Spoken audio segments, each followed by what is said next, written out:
Have you ever caught yourself repeatedly blaming someone else for your pain? Have you ever felt stuck in a cycle of resentment, unable to let go even when you logically know it's not helping? Welcome back to the channel, friends. It's always a pleasure to have you with us.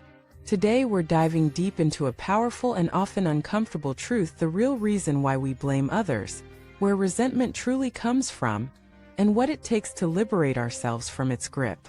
Most people think resentment is a reaction to what someone else did. They believe it's a natural response to betrayal, neglect, criticism, or harm. But what if I told you that resentment is never about the other person? What if it's actually a reflection of something unresolved within ourselves? Yes, that's a difficult pill to swallow, but it's also the key to true emotional freedom. Let us start by understanding the psychology of blame. Blame is a defense mechanism. When we feel hurt, powerless, ashamed, or disappointed, the ego immediately looks for someone to hold responsible. It's their fault. They made me feel this way.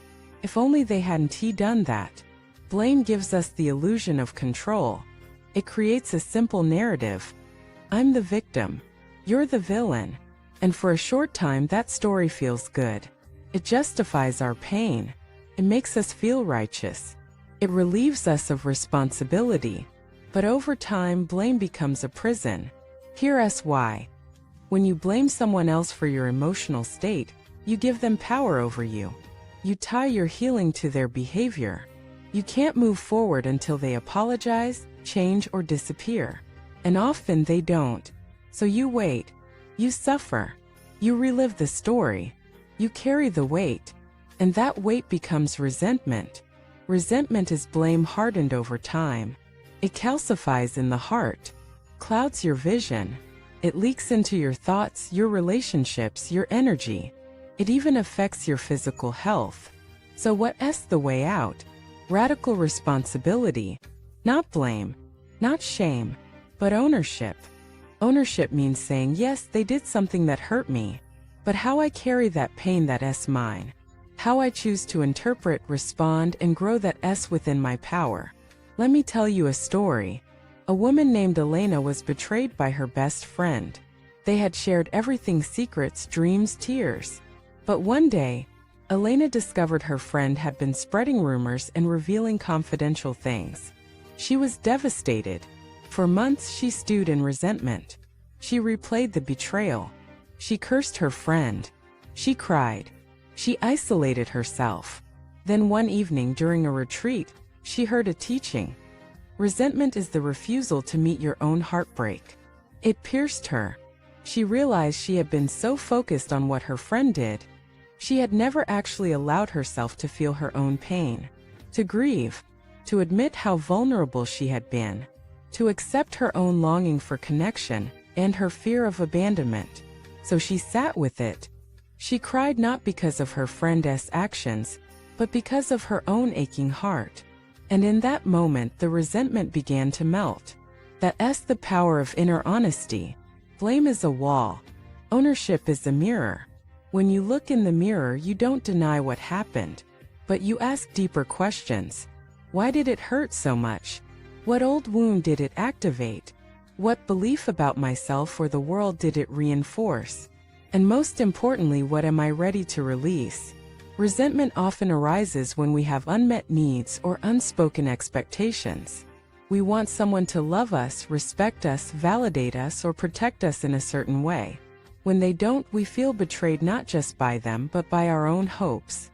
But hear us the truth. No one owes us emotional perfection. People will disappoint us. They will act from their wounds, their ignorance, their fear, just like we do. And when we expect others to be what we have not yet become for ourselves, we set ourselves up for pain. So the path of freedom is this: feel the pain, own your part, forgive not for their sake but for yours. Release the story, choose a new one. Now, forgiveness is a loaded word. Let us clarify it. Forgiveness is not saying what you did was okay. Saying, I refuse to let what you did define me any longer. It's not about condoning. It's about reclaiming. And yes, it's hard, especially when the wound runs deep. But what's harder is carrying that pain for years, letting it poison your joy, letting it taint new relationships, letting it steal your peace. Forgiveness is not weakness. It's the most courageous act of self-love. Another reason we blame others is because it's easier than facing our own shame. Shame says, I wasn't enough. Blame says, you did this to me. Blame protects us from our own fragility. But healing only begins when we're willing to be fragile. To admit, that hurt me deeply. Because I cared. Because I longed for love. Because I'm human. There's a kind of beauty in that admission. Cracks the ego shell. It opens the heart. It lets grace in. Let me share one more story. A man named Devin was furious with his father. All his life he felt criticized, ignored, unloved. He spent decades proving himself academically, professionally, socially, all to earn his father's approval. But the approval never came. So he blamed. He ruined my self-esteem. He made me feel worthless. He the reason I struggle in relationships. One day in therapy, Devin broke down. He said all I ever wanted was for him to hug me, to say he was proud, to say he loved me. He wasn't angry. He was grieving.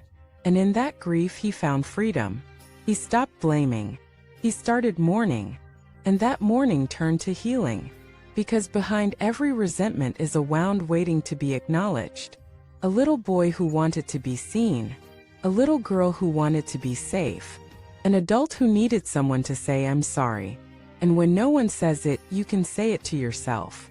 You can hold that part of you. You can say, yes, it hurt. And yes, I still choose to heal. This is how you break the cycle. Not by changing the past, but by changing your relationship to it. Not by demanding justice, but by offering compassion. Not by staying stuck, but by stepping forward. So next time you catch yourself blaming someone, pause. Ask yourself, what am I really feeling? What need was to met? What am I still holding on to? And then breathe. Feel. Let it pass. Choose love. Choose freedom. Choose your future over your past. Thank you so much for watching this video.